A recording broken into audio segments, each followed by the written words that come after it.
you. Thanks, Joe, very much for joining us today. We'll lead Joe off with Dan Hope from 11 Warriors. Dan.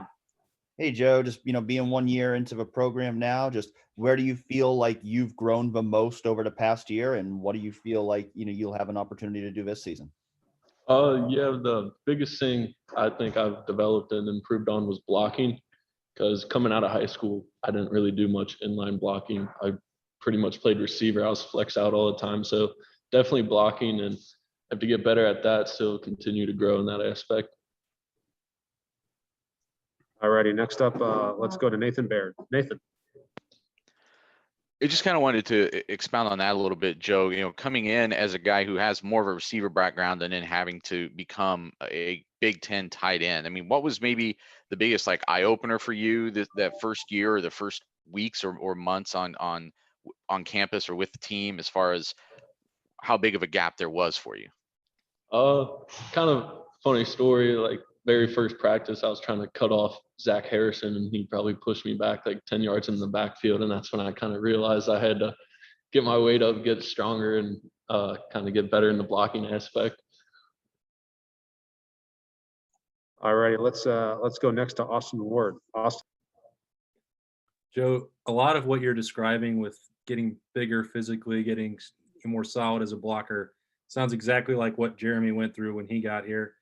How much how much does he talk to you about that process? I know you're in the same room, so I imagine it happens a lot, but describing his journey and how he's trying to help you.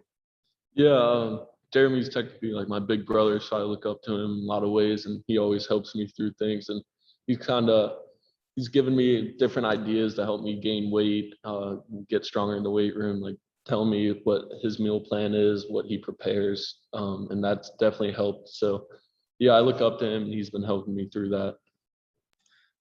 All righty, we'll go next to Spencer Holbrook from Letterman Row. Spencer? I guess going off of what Austin just asked, does that kind of give you some confidence to know that he was able to make that transition and make that jump to where he is now, and you can see yourself on a similar path? Yeah, that's definitely helpful, knowing that he kind of went through what I'm going through, continuing. And Coach Wilson's also mentioned that Jeremy kind of was like me, a little skinnier coming out of high school, and definitely had to gain some weight to be successful blocking here. So yeah, that definitely helps. All righty, we'll go next to Brendan Gulick, Buckeyes Now on SI. Hey, Joe, I guess I'm interested most about, your impression of the last 12, 13, 14 months, and just how challenging that was for you as a first-year guy, and maybe how it made you stronger dealing with some adversity that was obviously beyond your control, and what you think you can, do now with that experience. Yeah, so coming out of high school, I kind of always just kind of show up and like do my thing, I guess, and be successful. But coming here, definitely have to work on many different things, like physically, mentally, spiritually, getting mind, body, and soul right. And then with COVID, that was tough. In the summer, like my first couple months here, I was kind of like all alone, quarantined with COVID, so that was tough.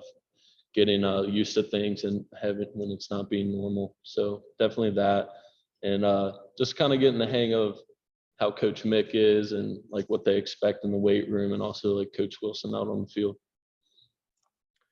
All righty, we'll go next to Patrick Murphy. Patrick. Joe, what's your expectation for yourself this year? Obviously, we know Jeremy's role, we know Cade's in there, but there seems to be an opportunity for that second tight end in 12 personnel. How do you see yourself kind of fitting in? What do you see your role in the offense being? Well, first off, trying to get on the field somehow, so trying to get on like special teams as well. But yeah, I'd say I'm being more used as like an H-back, kind of more receiving tight end. So hopefully I can get in some snaps in like 12 if Jeremy's at Y or Cade, and kind of be more of like the receiving guy. All righty, we'll do two more. We'll go first to Bill Rabinowitz. Bill. Joe, I was kind of interested in your answer about the Zach Harrison thing. When he did that, what was that day, the rest of the day like for you? I mean, was it like, oh boy, what have I got myself into? Or was it like, how'd you deal with that? It was like, I was like, wow. And I've realized like how hard I have to go being a little undersized. So I definitely have to try to go harder than he is. And after that, I just kind of, Coach Wilson just kind of looked at me, gave me a face, and just like telling me like, this is how it is. So but the rest of the day was fine. I didn't really let that bother me too much. So I was still trying to compete out there. All right, thank you. All right, we'll wrap it up with Tim Nash. Tim. Yeah, you probably know more than anybody just sitting there watching this guy, but why is Jeremy Ruckert, do you think, considered perhaps the best tight end in the country coming into the 2021 year? What have you seen about him that just stands out? If you had to explain to people what makes him different, what makes him special? It's just obviously how he performs out on the field, that speaks for itself, but seeing him in practice every day, he's always trying to get better. If there's like a problem on a player, an issue, he always comes back and tries to talk to Coach Wilson to figure it out.